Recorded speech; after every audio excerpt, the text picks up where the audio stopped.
Hey guys, so today we're going to be doing episode 4 of the mechanics series, and as you can see, we will be focusing on energy. And for now, we're only going to be focusing on mechanical energy, obviously, because this is the mechanics series. So, yeah, without further ado, we're going to discuss the work, because to talk about energy, we need to first discuss work. So, what is work? Well, work, which is denoted by a W, is basically um, a quantity that describes how much energy is lost from a system during a process or gained by a system. It depends on whether work is done by the system or on the system. But the formula for work in mechanics is that it's the dot product between the force and the displacement.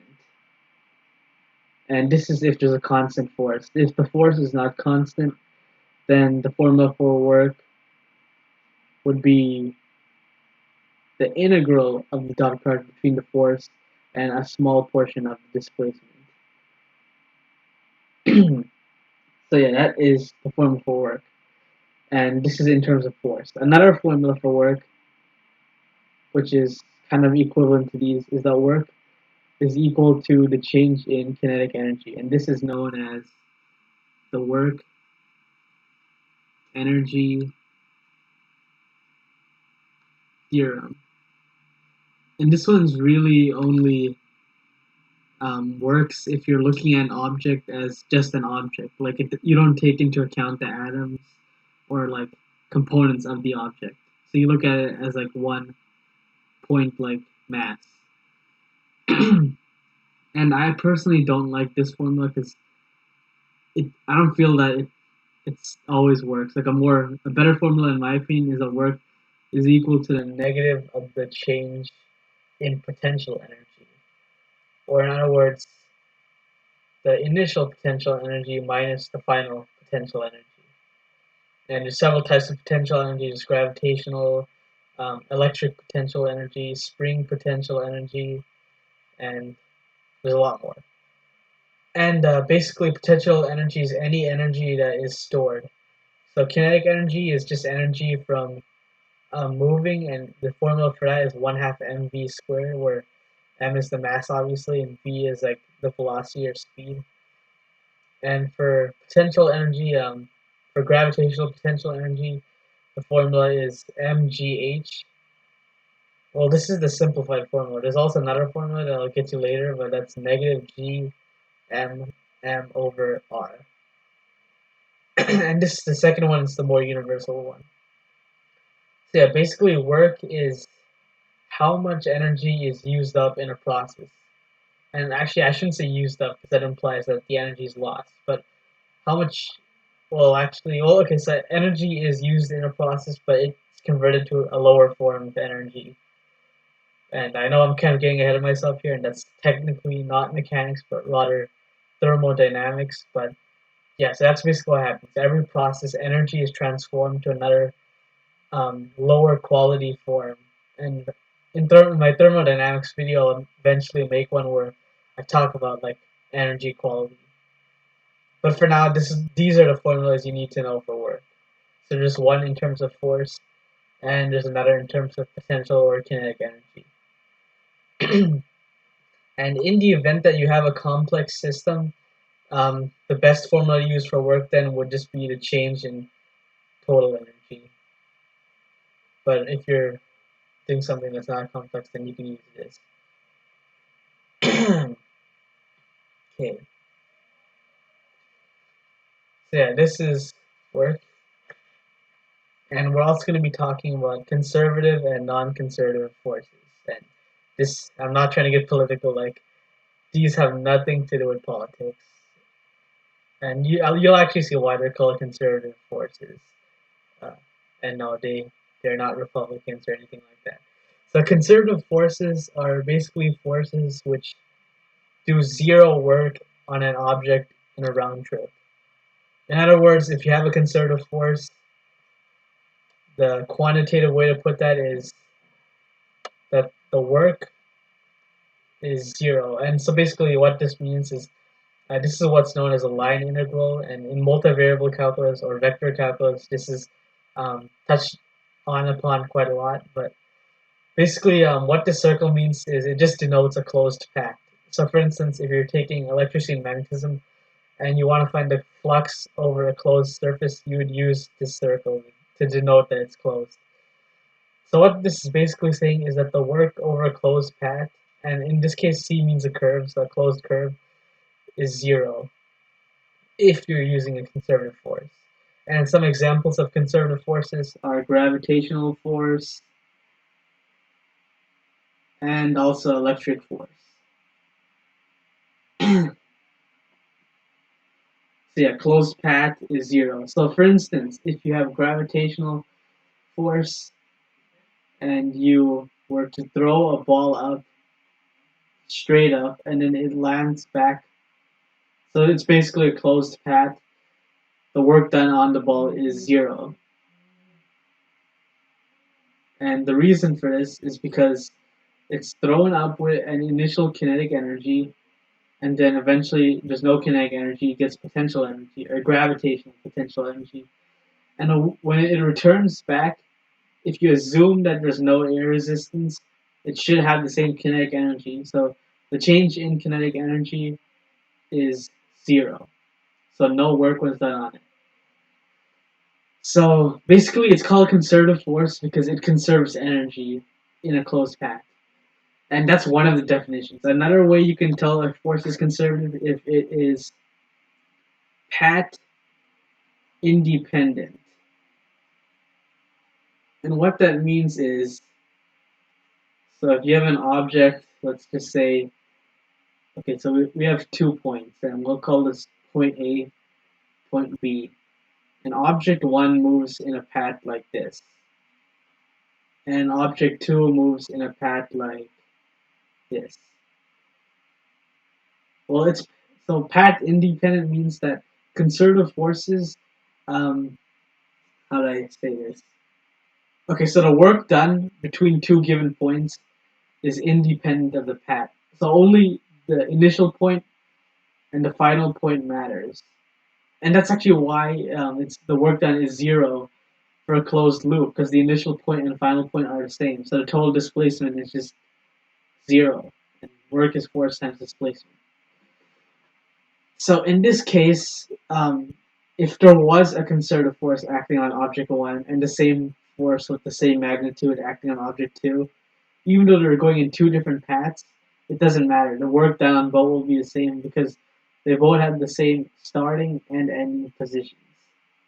So that's basically what I mean by path independent. And so those are conservative forces. And as you can probably deduce, non-conservative forces are forces where that are not path independent and that that do not conserve energy in a closed path. And some examples of non-conservative forces. Well, the only example I don't know about the other. So I know for sure friction is non-conservative. And yeah. Okay, so as I said earlier, work is equal to force times displacement, and if it's not a constant force, it's the formula. If it is constant, then you can just use this dot product. And if you know about dot products, the magnitude of a dot product is just um, the product of each of the factors. Oh wait, no, it's not a vector in that case. So it's the product of the magnitudes of each of the factors cosine theta, where theta is the angle between them. So for instance, let's say I displace an object by 20 meters, and I have a force of 5 newtons, and it makes a 60-degree angle. So I push the object for 20 meters, and I exert a force of 5 newtons on it the whole time. And let's say I want to find what the work is. Well, I would just do a cross product, and this is the magnitude of the cross product. So I have 5 newtons times 20 meters cosine of 60, which is just 1/2. So that would be 50. And keep in mind, energy is in joules, and since work is just a change in energy, work is also in joules. And as you can see with these units, a joule is equal to a newton meter. But a joule is like the official unit. I mean, some people use newton meters, but it's actually supposed to be joule. So yeah. Also, another huge misconception on work is not the distance a force causes an object to travel. It's the displacement of the object while a force is being exerted on it. So what I mean by that is, if let's say I'm pushing I don't know, a chair, and I push it for 2 meters, and then after I stop pushing it, it travels for another 1 meter.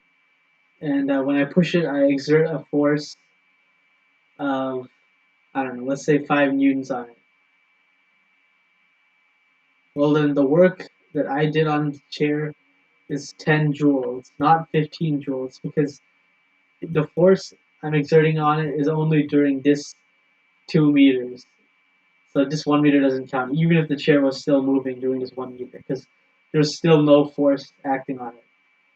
Or okay, well, there's no force from me acting on it. Technically, there's friction, but that's the friction doing work. So the work done by me is 10 joules, but the work done by friction is more than that. So yeah. So basically, work is the change in energy, and it's also force times displacement, at least in mechanics. Okay, so since we know that work is force times displacement and work is a change of energy, we also have another formula for force. And force is actually also equal to the negative derivative of potential energy with respect to displacement. And yeah, so, and you can actually derive that. So if I wanted to, actually, I'll just derive it right now. So if we multiply both sides by dx, we get negative du is equal to f dx. And if we integrate both sides, we have negative delta u is equal to f dx. And we know that this is just work. So yeah. And also, just we're gonna talk about the law of conservation of energy. And this states that the change in, so if a system only has mechanical energy, and when I say mechanical, I mean either potential or kinetic, like no other form of energy, then if there are no like external if there's no work done on it, then there shouldn't be no change in mechanical energy. And also in such a system, delta K would be the same thing as negative delta U. So yeah. Okay, we're gonna briefly talk about heat. It's gonna be like a very superficial discussion on it. I'm actually gonna talk about it more in thermodynamics if I eventually make a video on thermodynamics. But what I will say is, so friction, as I said earlier, is a non-conservative force. So that means that it causes systems to quote unquote lose energy. And energy in the universe can't be destroyed, but when I say lose, that means the energy exits the system. So for instance, if I push a block, or if I give it a slight push and it moves after I push it for, I don't know, like some distance, then the reason it's slowing down is because there is um, kinetic friction that's opposing its motion.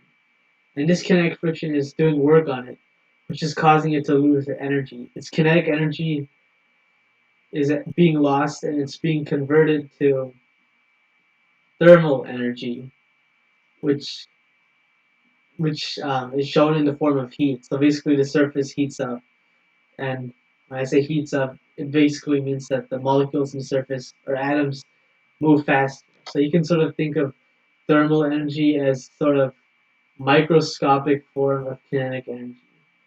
So with more thermal energy, atoms have more kinetic energy. So when I say kinetic energy, I really refer to like a macroscopic, large-scale system. And yeah, so I'll talk more about heat in detail for the first law of thermodynamics. Okay, finally, we're going to be talking about power. And power is basically just the rate at which energy leaves or enters a system. So, for instance, if you have a light bulb or something, it says X amount of watts, and watts is actually just a unit of power. And since work is the change in energy and power is the rate at which energy changes or the rate at which energy leaves or enters a system, power is just the derivative of work with respect to time. Sorry about that. So then the mechanics formula for power would actually just be force dotted with velocity, or force times velocity, or force times speed cosine theta. And we can see that because we said the work was force times displacement, and so we said that power was the derivative of work with respect to time, which means we have. Oh wait, okay, sorry about that. Which means we have force times the derivative of displacement with respect to time, which is just force times velocity. And that's how we get the formula for power. And so this is for mechanics. In electricity and magnetism, the formula for power is, I think I mentioned in another video, but it's actually current times voltage. And we can derive this as well. So, so we know that work is just charge, or sorry, actually, let me rewrite this. So we know that voltage, or actually not voltage, electric potential is how much potential energy there is per charge. And I know I'm going off on a tangent, but I still want to prove like how we have the formula for power in electricity and magnetism. So we know that potential difference is the amount of potential energy per unit charge, or sorry, potential is the amount of potential energy per unit charge. So potential difference or voltage is the amount of change in potential energy per unit charge. Which means then that the change in potential energy is just charge times voltage.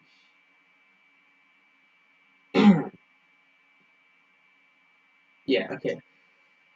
And then, so we know work is the negative change in potential energy.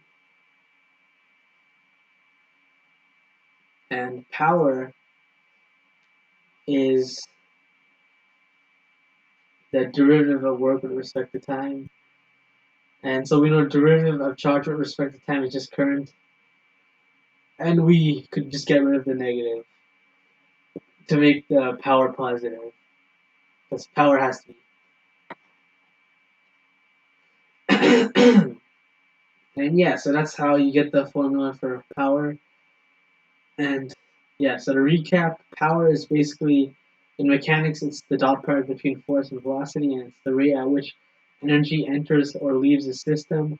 The units for power are joules per second, which is equal to a watt. Not to be mistaken with the W for work. And friction's a non-conservative force. It causes energy to be lost from systems. And yeah. So without further ado, we will get into some practice problems. Let's see. Okay, which of the following forces can never, under any circumstances, do work? Interesting. Okay. So the first option they gave us is gravity, and even though gravity is a conservative force, it still does work as long as it's not a closed path. Like if I dropped an object and it fell a certain distance, it would do work.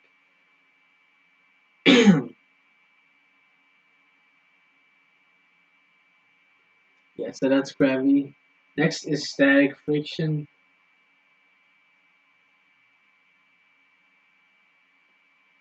Okay. Next is the next option is kinetic friction. Okay, we know for sure kinetic friction can definitely do work because it could cause objects to decelerate. And the question's asking which of these can never do work. So this one definitely can do work. Tension. Well, if you're pulling an object by a string, then that's obviously work. And normal force. I mean, if you're in an elevator, normal force does work. So that so it's either gravity or static friction. So first, let me think of a scenario where static friction would do work. Well, for work to happen, you have to force times displacement. So if I'm pushing an object and static friction is keeping it from moving, there's no work done. And then if I think of a car moving, I guess, well, there still wouldn't be any work done. Static friction is only acting at this point, and it's not really displacing it because it only acts at a certain point. So the force isn't acting like over a certain distance. And it works on a different point as the wheel turns. So in this case, static friction would not be doing work either. But I guess another thing you could think about is if I had like maybe a book, for instance, and another book stacked on it, and I was moving the first book by pushing on it. I guess technically static friction is doing work on the second book by keeping it from sliding off the first book. So, hmm. Yeah, okay, yeah, this is kind of tough. I think gravity does do work. So actually, I think by process of elimination, it should be static friction. Okay, I'm actually gonna check the answer right now because I don't want to like, mislead anyone or say the wrong answer. Well, there is actually another answer. None of the above. Actually, maybe yeah, I think it might be E. They can all do work. Okay, so I think there is an instance where static friction can do work, so I'm gonna go with E. And let me just quickly check the answer. Okay, where did it go? Okay, where did it?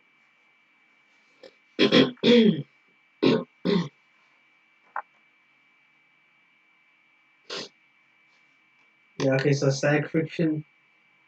The answer is. Oh, no, that isn't E, that's F. Yeah, okay, I was right. They could all do work, including static friction. Keep in mind though, on cars, static friction does not do work. It's a huge. It's kind of tricky to think about, but it doesn't do work because it's acting at a single point for a single instant.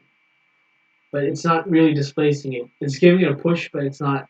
Yeah, it's not displacing it. So that would not qualify as work. But this is an example of static friction doing work. So indeed, they could all do work.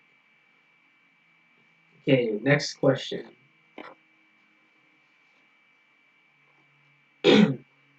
If you are driving down a road and you step on the gas, the car accelerates due to the static friction force between the ground and the tires. The car's speed increases, so its kinetic energy increases. Does the static friction do any work? And okay, so we literally actually just talked about this, and the answer is no. Because even though the car loses chemical potential energy, the work isn't really done by static friction, but it's done by like whatever processes are going inside the car. Because the static friction only acts at a single point, so it isn't really displacing anything. So that would not be qualified as work. So the answer is no. let me just check that. And yeah, it's no, because the thing applying the force, the ground doesn't move, so it doesn't do any work. Right, okay. Next one. An escalator moves downwards at constant speed. You walk up the escalator at the same speed so you remain at rest with respect to the earth. Are you doing any work? Okay, this one's a bit of a trick question. A lot of people will go, no, you're not doing work. Because sure, you're. Actually, let me draw it out. So we have our escalator, and we have some person. Okay, like this. And they're walking at the same speed the escalator is moving back, so they're technically still with respect to the earth. And my answer to that is no, because, well, first of all, we know work is the change in potential energy. And we know that they are losing potential energy. More specifically, they're losing chemical potential energy from whatever food they ate. Because they're still burning calories. Just like a treadmill. Like, you wouldn't say that there isn't any work done on you when you're exercising on a treadmill because you're still losing chemical potential energy. Additionally, with respect to the escalator, he's still moving. Like, there's still displacement. Even if he's still with respect to the earth.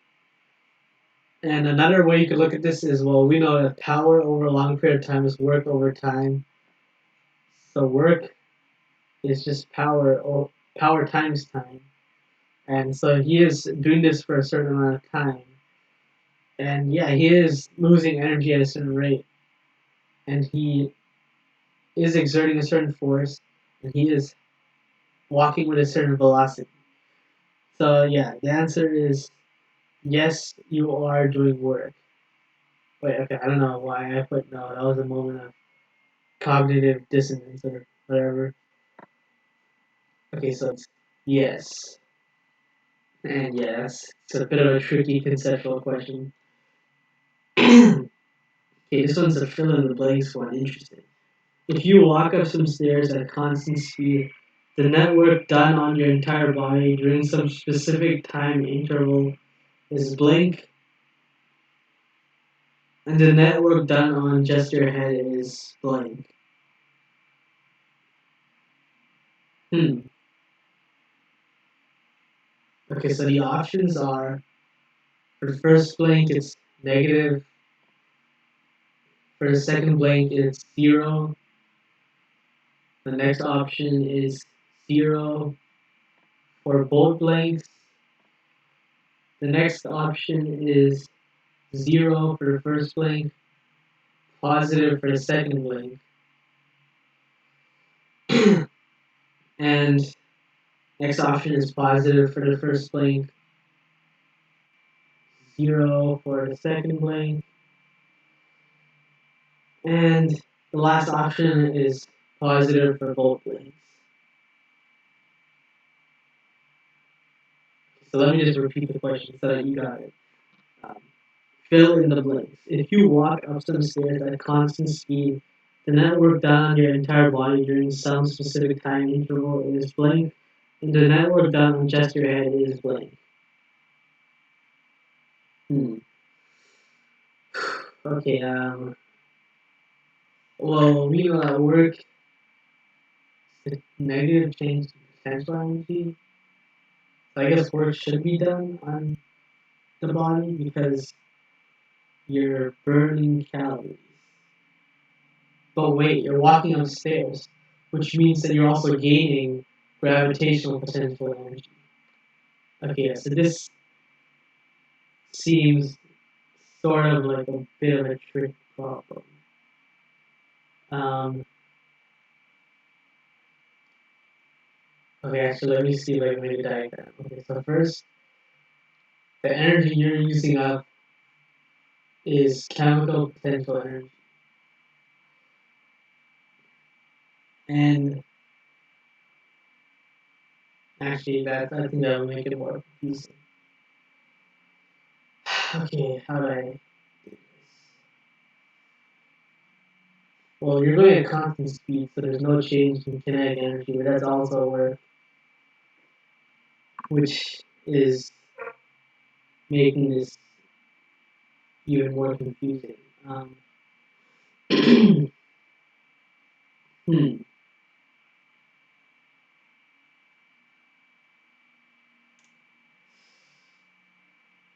Okay, so I think that hmm. Okay, so if we look at just the head, there's a normal force pushing it up, and huh, wait. Okay, so okay, I'm not quite sure. This is actually a tricky one. I'll just check the answer and okay, the answer is A. So gravity does. Wait, actually, did I misread it? Okay, the answer is A because gravity does negative work on your body since you're moving upwards.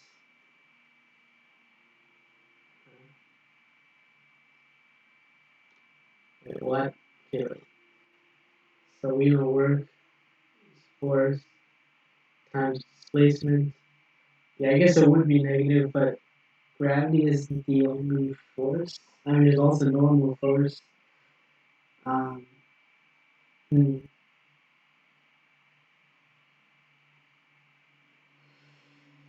Okay, let me read the whole answer. Okay, so it's actually A because gravity does negative work on your body, and the only other force acting on your body is the force from the stairs. But since the stairs aren't moving, they do no work on you. Oh yeah, okay, never mind. Okay, that makes sense because it's kind of like the wheel. So sure, the stairs is exerting a force, but at this point here, it's not really moving you, like because the stairs themselves aren't moving. The same thing here. It's not really moving you. Okay, actually, I think I can solve the other part then. Okay, so we know that for sure it has to be negative force done on the body, but then technically there's a normal force on your neck, on your head, and the rest of you is moving, so a force is being exerted on your head. Or sorry, work is being done on your head. So it should be negative, positive. Wait, why is it zero? I think it's because the kinetic energy is not changing. Hmm. Okay, I think I got it. So yeah, gravity does negative work on your head, and the only other force acting on your head is the upward force on your neck. And since your head is not accelerating, the net work on your head is zero. Okay, yeah, so that makes sense. So I guess that's why it would be a because the stairs aren't doing work on you since they're not moving, but there's still work done on you by gravity. But then for your head, there's work being done on you by both your neck and also gravity, and those cancel out since your head is not accelerating. So that's why it would be A. And that was a pretty tricky question, not gonna lie. Okay, next one is a spring hangs from a ceiling.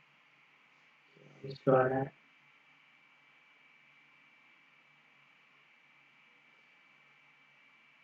Yeah, okay, spring hangs from the ceiling and it's initially compressed by some distance. So I'll just call the distance compressed delta y. Okay, let me read the poem. The spring hangs from the ceiling is initially compressed by some distance. A mass is attached to the bottom end and then released from the rest. Consider the lowest point in the mass's motion as it bounces up and down. At this point, the spring's potential energy is equal to blank its potential energy. And so the choices are, or sorry, blank its initial potential energy. So the choices are equal to, less, than um, smaller than. What's the difference? Oh, no, sorry, I misread. This is larger than. I have no idea how I misread that, but it's honestly kind of impressive. And the last one is cannot be determined with the given information.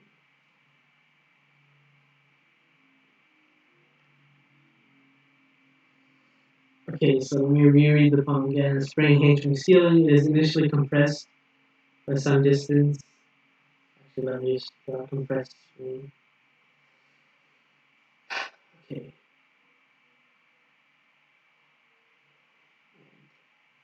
Used to be here. It was compressed by some distance. Okay, it's compressed some distance. A mass is attached to the bottom end and is released from rest.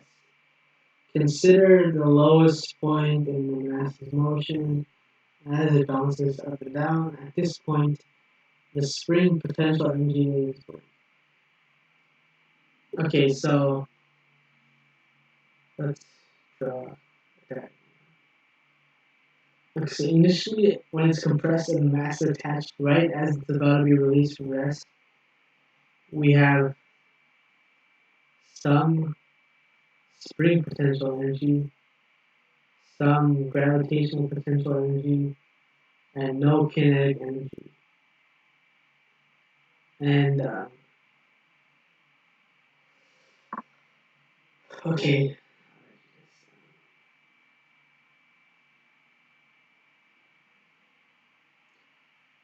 actually, let me try solving it out. Okay, so hmm. Okay, so let's actually just spring potential energy would be 1/2 k delta y squared, and at its lowest point, let's say that its height is 0.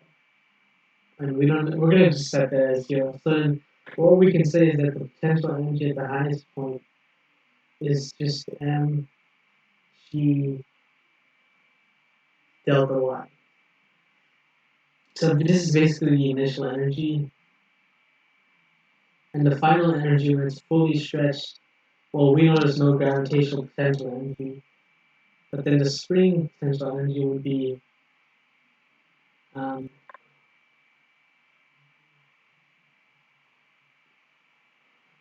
1/2 k delta y squared.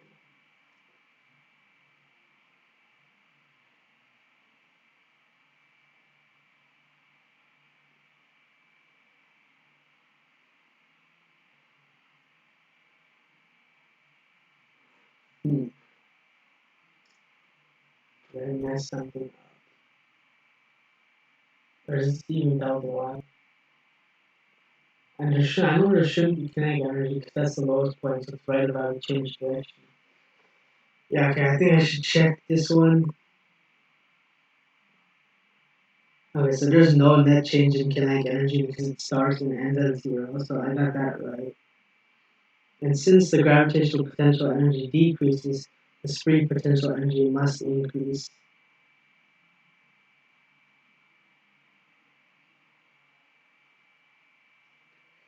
Oh, okay, I see what happens. So this is actually greater than delta y, so it's some value, so it's not delta y.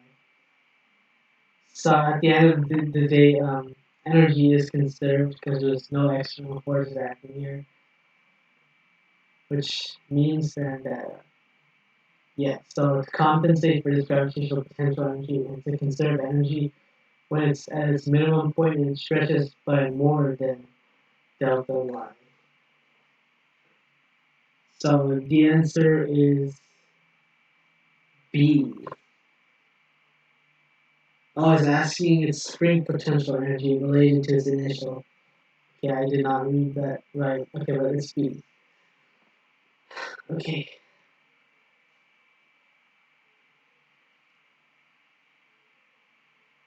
Okay, next question. So we have an inclined plane. And we have some spring.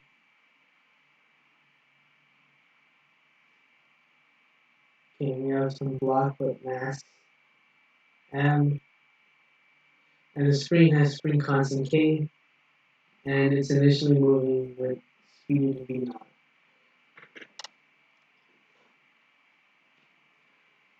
K, and the coefficient of kinetic friction of the plane is mu. And this is true or false. True or false. A method for calculating the position where a block reaches its lowest point on the plane is to find the position where the net force on the block is zero.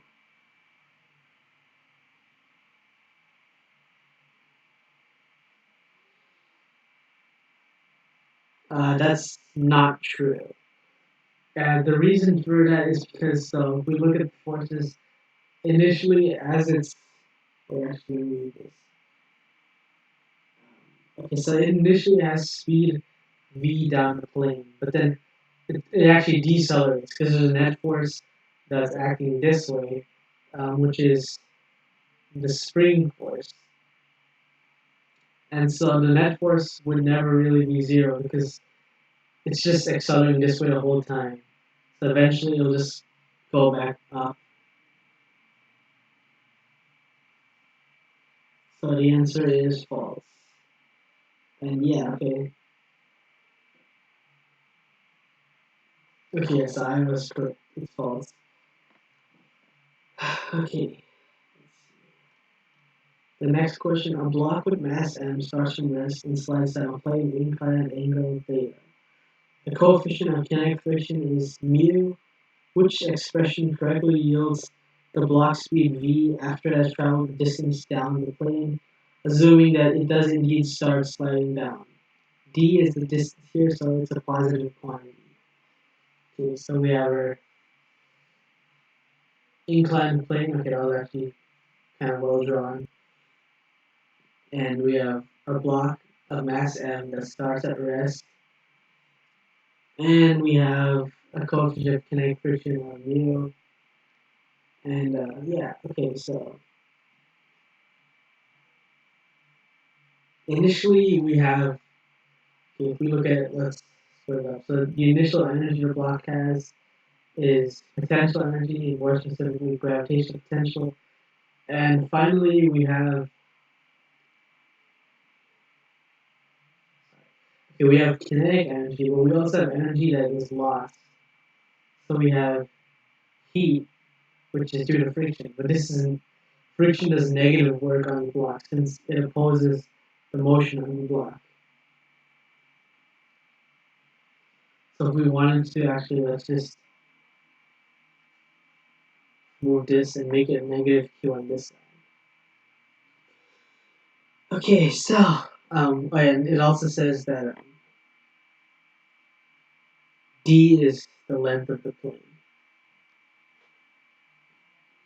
So we can actually then see that the energy lost as heat is the same thing as the work, because work's changing energy. The work done by the friction times the displacement. So then, if to conserve forces, we need to consider all these forces and how they change. So we have mgh plus, actually no, minus, it's a negative work since it's opposed to the motion, and it causes minus that is equal to k. And it's asking us to find what is the speed v of the block. So which of, we have mgh is equal to, or sorry, minus this again is equal to 1/2 mv squared. Okay, and if we look at whatever forces, or okay, let's look at the forces. So first we have gravity, and then as I mentioned in the previous, or one of my previous videos, we have the two components of gravity. We have the perpendicular component and the parallel component. Then we have the normal force, which is equal to mg cosine theta. And finally, we have friction, which is equal to mu kn. And mu k is just mu here. Which means then that kinetic friction is just mu mg cosine theta. Which means then that we have mgh minus mu mg d cosine theta is equal to 1/2 mv squared, and we can divide the m from both sides, which leaves us with gh minus mu gd cosine theta is equal to v squared over 2.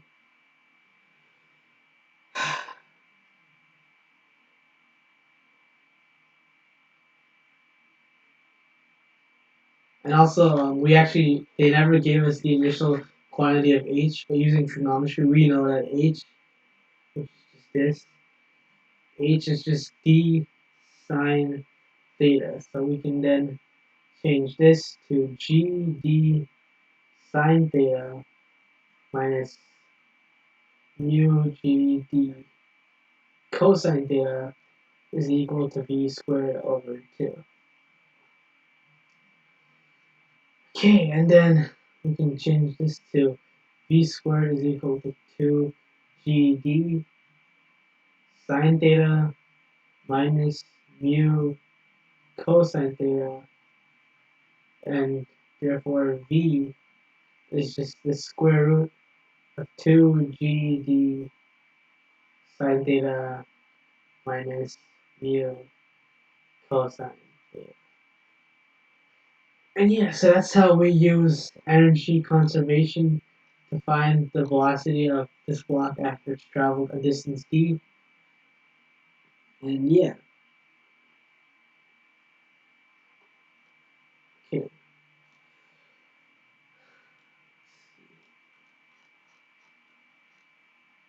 Okay, next question. A car with massless wheels contains sand. The car starts at rest and then rolls without any energy loss due to friction into a valley. Let me start it out. So we have our valley here. And, second drawing. Here we have our car, and we have sand in the wheels. Okay. Let the initial height be h1. So it's at h1. And let the final height on the other side be h2. If the car leaks sand along the way, how does h2 compare with h1? Okay. And so the three options are A is h2 is less than h1, B says that h2 is equal to h1, or C, which says that h2 is obviously greater than h1. Okay, so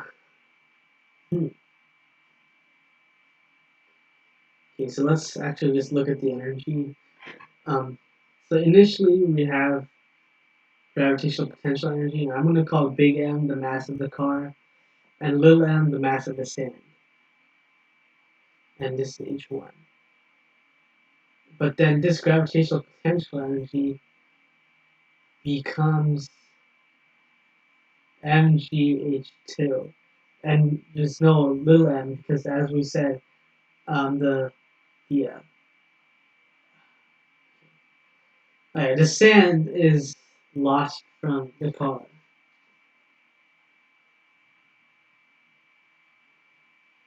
Okay, and then so the final height should be greater than the initial height if we do the math.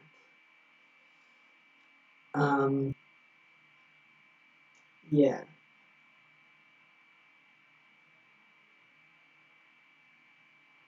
Trying to think. This one seems to be a bit tricky. Okay, but actually, one thing we also have to consider is when the sand leaves the car and hits the ground, it generates some heat, which means that we do have some energy lost from this system is heat. Hmm.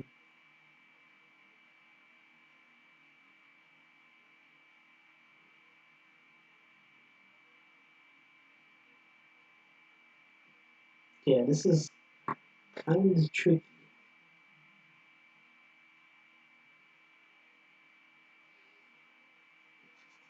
Yeah, okay, I have no idea. Let's see what it is. Okay, so apparently it's B because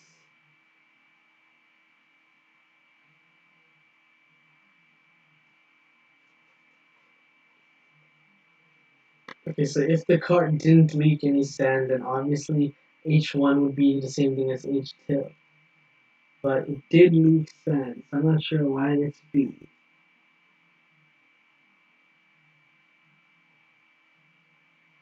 Okay, so um,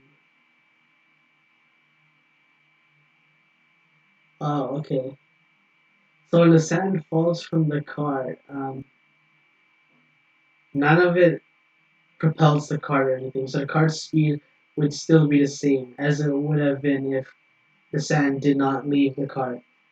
So that's why it still goes this height. And to conserve energy, we have that heat is lost from here, so energy would still be conserved.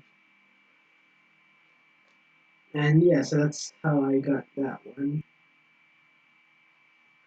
And yeah, so that's it for today's video, which was on work and energy. And the next video is on, actually, what will the next video be on? It's on momentum, right? So, yeah, so I hope you found this video helpful, and thank you for watching, and see you next time.